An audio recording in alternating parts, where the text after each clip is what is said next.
Welcome back. So today I'm going to share with you a new space that I worked on at my friend's house. They recently purchased a new home this last summer, and I thought it would be a fun project to help them redo what is essentially kind of like their bonus room meets, it gets a lot of sun in here, so we kind of call it the sunroom, but it's not a traditional sunroom. It just gets a lot of beautiful light, and it is the first room that greets you in a sense when you first walk into their home. It's kind of like a bonus living room. So today I'm going to share with you my tips on decorating a boldly painted room, as well as just some basic tips and process through decorating this space. In today's video I partnered with Article, and I'll let you know more about that here in a sec. So my friend Jen asked me to help her decorate her new home. We started with this room because we thought it'd be a fun room to start with, since, like I said, it essentially greets you when you walk into the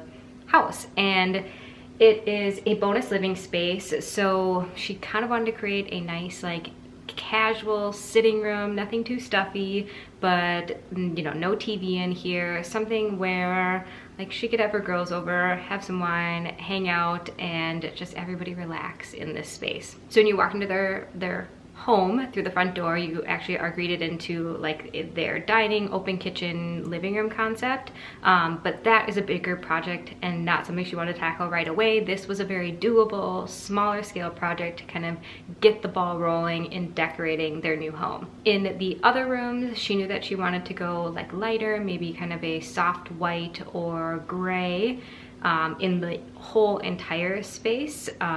So we thought in this room, a really cool thing to do would be to create a very dramatic moment with these really dark walls. So I am actually absolutely obsessed with this wall color and need to find somewhere in my house where I can paint this color, because it is truly the perfect deep green. It is Vintage Vogue by Benjamin Moore. We tried a couple different paint colors in here. She purchased some of those like swatches that you can get, and then she cut them up and kind of placed them all around the room.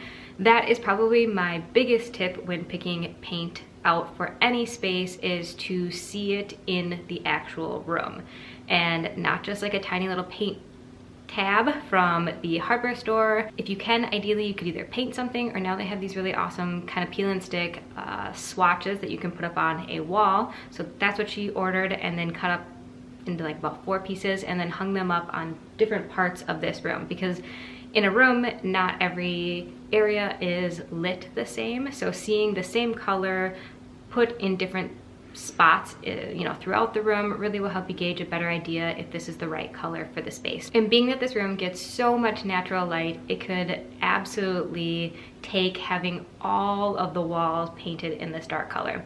So we initially thought about maybe just doing a focal point wall back here. The only drawback to those is sometimes those accent walls can kind of have a shelf life, and they can look a little dated after time. And what it does is it will kind of shorten the room, because there's like this deep color right here, but then the rest of the walls are maybe in like a white tone. And so it visually can kind of make the room feel smaller or shorter in depth, or it can feel really like long and kind of strangely proportioned. So we decided to paint the entire room in this color, and it makes this space feel really cozy, but it, like I said, it gets so much natural light that it doesn't feel dark and maybe depressing or anything like that, being a very bold colored wall paint treatment. So when you're decorating a room, there's kind of 2 approaches you can take. You can start by picking out all of your furniture pieces and then kind of working from there, and then picking your wall color near the end of the process. And I think that works really well when you know that you're gonna do a very neutral, maybe lighter toned wall color, maybe like a cream, white, beige, light gray. I think that is a really good way to do it, and pick your paint actually later on in the process after you've picked some of your key furniture pieces. But when you're doing a room with a really boldly painted wall, it's important to pick the color for the wall first. And the reason for that is it kind of sets the tone, obviously, for the whole room, because it's very bold and an intense color, and it helps you to be able to pick the right furniture that's going to complement such a dark color or maybe boldly colored wall in the space. So now that we had picked the right green color for the space, it was time to, you know, pick some of the furniture pieces.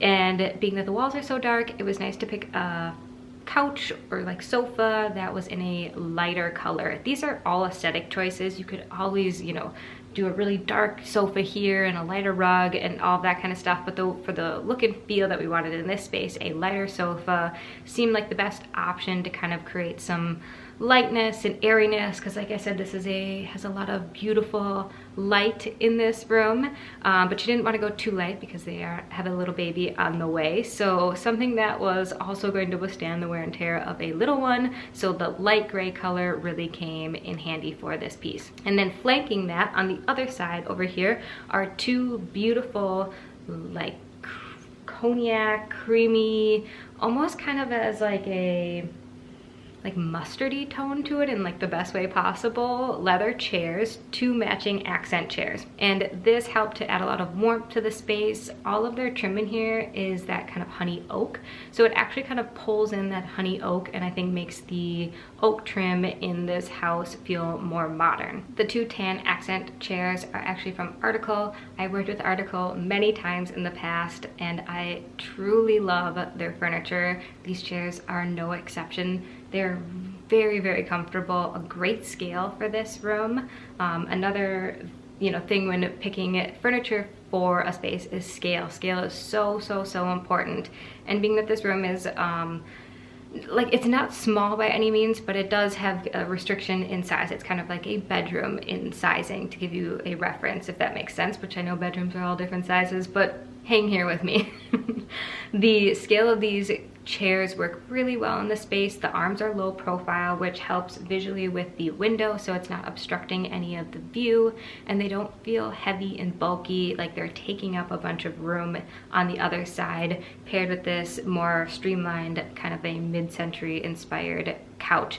And these chairs, they're the Nord Charma, and not sure how to pronounce the chair, in the leather tone, like the lighter leather tone, and they have really nice mid-century legs, but they have kind of that exposed wood on the side of them that I think adds so much character to these chairs, and they're very comfortable. I've been fortunate enough to work with Article many times in the past, and I can truly say their furniture is wonderful. The quality is there, they last, they're great. I have a couple of couches and some chairs and things at my home, and they still look like they did when they first were delivered. And I think that Article furniture is a great investment, and really I think that their pricing is pretty affordable. And then on either side of the windows we hung some curtains. Curtains are my go-to in any space to make it feel like finish. It's that finishing touch that makes a room feel really cozy. And another benefit to curtains is a lot of times it can make the room feel taller and wider.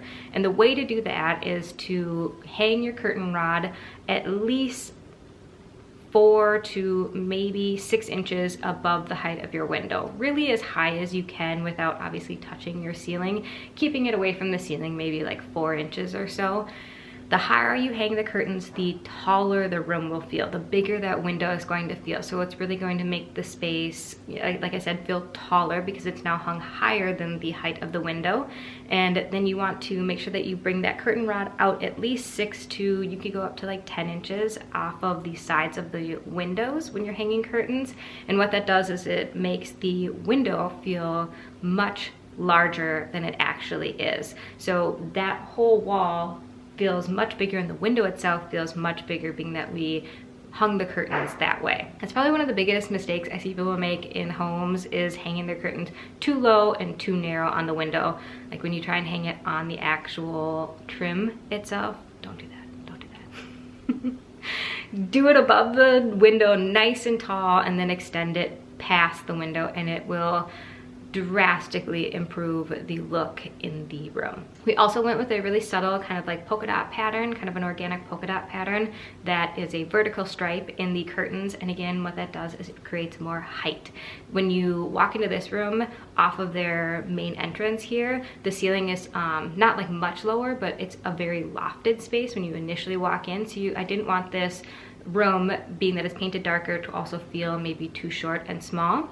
And adding that vertical pattern really helps to, again, bring your eye up, and being that it's kind of a lighter, it's like kind of a white and black curtain, it adds a little bit of contrast to the wall and a little bit of lightness over there. I really liked using a lot of black accent pieces in this room. The walls are really dark, and I feel like it gives it an elegant look versus using, you know, back here these are all black frames with a white mat and photos in them, and I think it really elevates the space and makes it feel very elegant and beautiful, having that darker black mixed in with the moodier, darker green on the walls. And we also added some light fixtures, which are kind of hard to see in this, but they're flanking either side of this artwork piece that I painted for them above their sofa.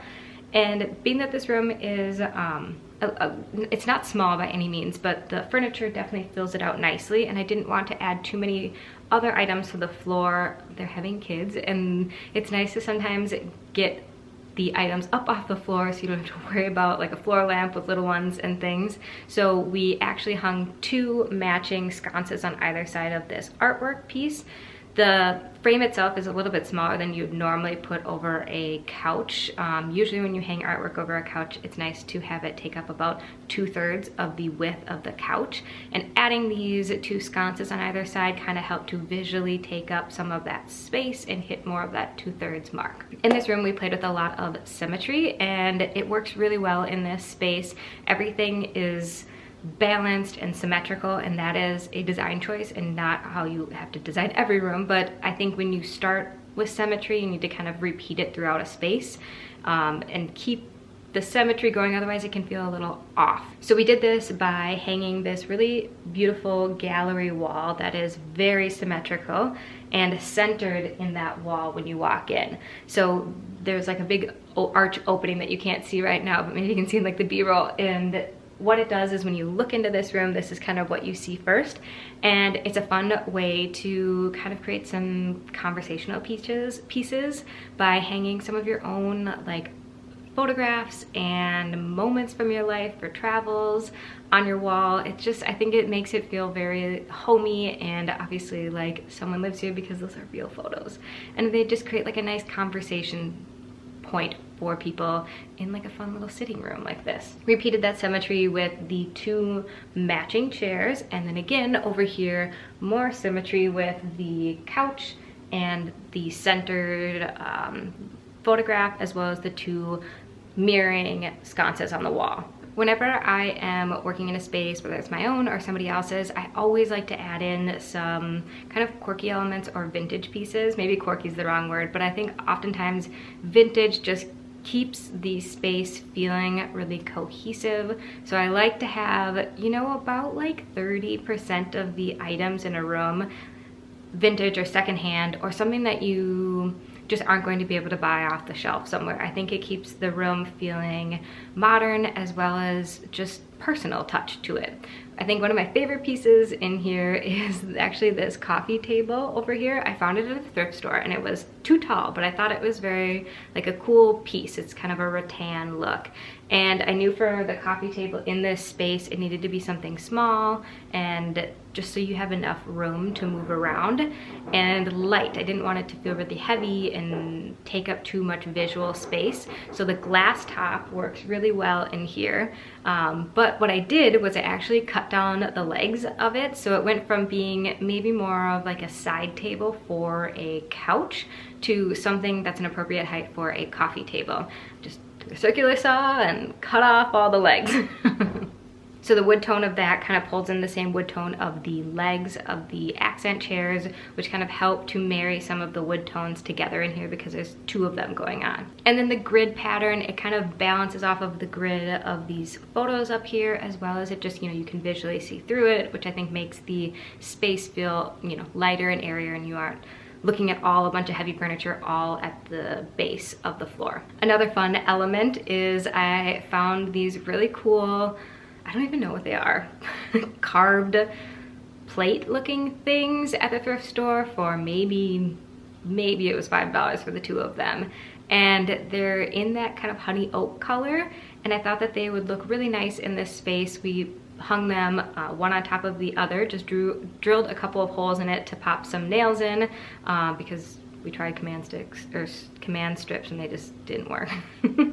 So we drilled a couple holes in them and then hung them up on the wall, and it again helps to pull in some of the warmth from the leather chairs as well as the honey oak trim that is throughout their home. And it also adds a really cool textural moment in it because it's like a wood carved plate type of thing. Then to ground the whole space in here, we added a rug, and it really helps to kind of make it feel a bit more modern. The carpet in here is kind of more of a tan color, and she wanted just something that was more modern. Plus it helps to kind of create a framework for the seating area to sit on versus, you know, everything's kind of pushed up against the walls in here because of the space restrictions, and the rug helps to kind of pull them all together so it feels intentional, having everything kind of pushed up and towards the walls. I think sometimes people might be a little put off by getting a darker rug in a darker room, but it really helps to kind of make the whole space feel cohesive, and I didn't want it to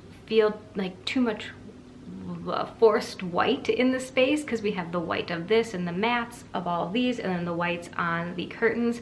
The darker toned rug actually works really, really well to ground the space. And it adds a really nice pattern element and, you know, again, like that textural thing to the floor. I can't recommend this rug enough. I actually bought a bigger version of it in a slightly different color for my home because I am so obsessed with it. I'll leave a link to it below. It's really beautiful quality. I'm like rubbing my feet on it. It's really nice quality, and it works really, really well over carpet actually. They have kind of a longer shag carpet in here, and this rug doesn't pucker or too fluffy or thick over the surface of the carpet. Not everybody's into rugs over carpet, and that's totally cool, but I think you can totally do it. Just a quick tip about picking a rug for a space. So this rug is not wall to wall. There's actually essentially a border of the carpet that you see going all the way around, and I think that's really important when you're using a rug in a smaller-ish room, is to pick a rug that isn't going to touch wall to wall. Instead, you want to make sure that you have a nice border so it feels intentional, the rug, as well as you want to make sure the rug is going to extend at least 6 inches on either side of your sofa. That's when you know you have the right size rug. Is, you know, if this is in any type of room, maybe the couch is freestanding, it's really important to make sure that the couch, or excuse me, the rug extends at least 6 to maybe 12 inches past either side of the sofa. That is then the proper scale rug for the room and the furniture. If you get a rug that's too narrow, it just makes everything feel small, or it has kind of that awkward proportion going on, and that kind of messes with your eyes. And you just, if you keep it around that 6 to 12 inches on either side, you're golden.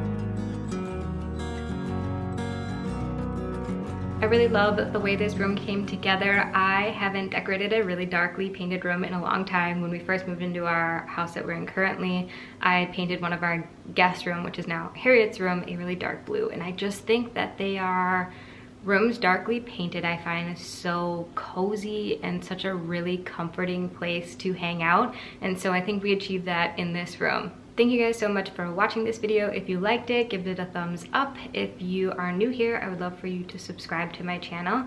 Leave me a comment down below, any questions and that you have for me, leave it there, and then I will add links to as many products as I can from this space in the description. Thank you guys so much for watching this video, and I will see you in my next one.